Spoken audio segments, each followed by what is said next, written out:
அடுத்த மாணவர்களுக்கும் வணக்கம். நம்ம இந்த வீடியோவில் என்ன பார்க்க போகிறோம் அப்படின்னா 12th standard maths PTA model question paper plus அதுக்கான ஆன்சர்ஸ் தான் பார்க்க போகிறோம். அதுக்கு முன்னாடி நீங்கள் என்ன நம்ம சேனலை சப்ஸ்கிரைப் பண்ணாமல் தான் சப்ஸ்கிரைப் பண்ணி வச்சுருங்க. ஆல்ரெடி நம்ம மேக்ஸுக்கு பப்ளிக் எக்ஸாம்ஸில் இது வரைக்கும் நடந்த கொஷின்ஸு, அது மட்டும் இல்லாமல் பப்ளிக் எக்ஸாம்ஸில் கேட்கக்கூடிய முக்கியமான கொஷின்ஸ் என்னென்ன அப்படிங்கிறத நம்ம அப்லோட் பண்ணியிருக்கோம். ப்ளஸ் ஃபிசிக்ஸ், கெமிஸ்ட்ரி, பயாலஜி இந்த சப்ஜெக்ட்டுக்கான முக்கியமான questions both Tamil medium and English medium அது எல்லாமே அப்லோட் பண்ணிட்டோம். அந்த வீடியோஸ் எல்லாமே பார்க்கல அப்படின்னா பிளேலிஸ்ட்டில் 11th and 12th public exams important questions 2024 இருக்கும், அதில் செக் பண்ணி பாருங்கள். நீங்கள் இன்னும் நம்ம வாட்ஸ்அப் குரூப் அண்ட் சேனலில் ஜாயின் பண்ணாமல் இருந்தால் கீழே டிஸ்கிரிப்ஷனில் லிங்க்கில் தரேன், அதில் கிளிக் பண்ணி ஜாயின் பண்ணிக்கலாம். இந்த கொஸ்டின் பேப்பர் ஒரு பிடிஏ மாடல் கொஸ்டின் பேப்பர் நிறையா ஸ்டூடெண்ட்ஸ் கேட்டுட்டு இருந்தாங்க.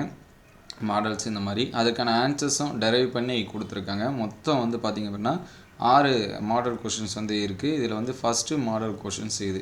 நீங்கள் எக்ஸாம்ஸ்க்கு ப்ரிப்பேர் பண்ணும்போது இந்த கொஷின்ஸ் எல்லாமே நீங்கள் படிச்சிருக்கீங்களா, இந்த மாதிரியான மாடலில் கொஷின்ஸ் படிச்சிருக்கீங்களா அப்படின்னு சொல்லிட்டு பார்த்துருங்க.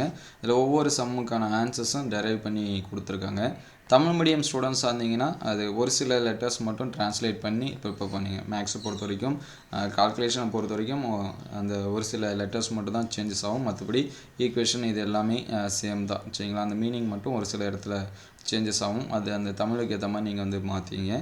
இதோட பிடிஎஃப் வேணும் அப்படின்னா கீழே டிஸ்கிரிப்ஷன் லிங்க்கில் தரேன், அதில் செக் பண்ணி நீங்கள் பார்த்துக்கலாம். 2 மார்க்ஸு, 3 மார்க்ஸ் அண்ட் 5 மார்க்ஸ் என்னென்ன சம்ஸு ப்ளஸ் எப்படி எல்லாமே டெரைவ் பண்ணி எந்த மாதிரி கேட்டிருக்காங்க அப்படிங்கிறத பாருங்கள். உங்களுக்கு ரிவிஷன் எக்ஸாம்ஸில் இந்த மாதிரியான சம்ஸ் கேட்டிருந்தாங்க அப்படின்னா அதை மோர் இம்பார்ட்டன்ஸ் கொடுத்து எக்ஸாம்ஸ்க்கு ப்ரிப்பேர் பண்ணும்போது பண்ணுறங்க. இது வரைக்கும் நீங்கள் நம்ம சேனல் லைக் பண்ணாமல் பார்த்துட்டு இருந்தால் லைக் பண்ணுறங்க. நீங்கள் பிடிஎஃப் டவுன்லோட் பண்ணும்போது ஒரு லைக் அண்ட் ஷேர் பண்ணிவிட்டு பிடிஎஃப் டவுன்லோட் பண்ணி பார்த்துக்க. அடுத்தடுத்த வீடியோ உங்களுக்கு அப்லோட் பண்ணணும் அப்படின்னா நீங்கள் ஒரு லைக் அண்ட் ஷேர் பண்ணுங்கள். இந்த மாதிரி வீடியோ தொடர்ந்து வரணும் அப்படின்னா நம்ம சேனலை சப்ஸ்கிரைப் பண்ணுங்கள். இந்த வீடியோ உங்களுக்கு பயனுள்ளதாக இருந்துச்சு அப்படின்னா உங்கள் நண்பருக்கு ஷேர் பண்ணுங்கள். இதோட பிடிஎஃப் வேணும் அப்படின்னா கீழே டிஸ்கிரிப்ஷனில் லிங்க்கில் தரேன், அதில் கிளிக் பண்ணி நீங்கள் டவுன்லோட் பண்ணிக்கலாம். தேங்க்யூ ஃபார் வாட்சிங்.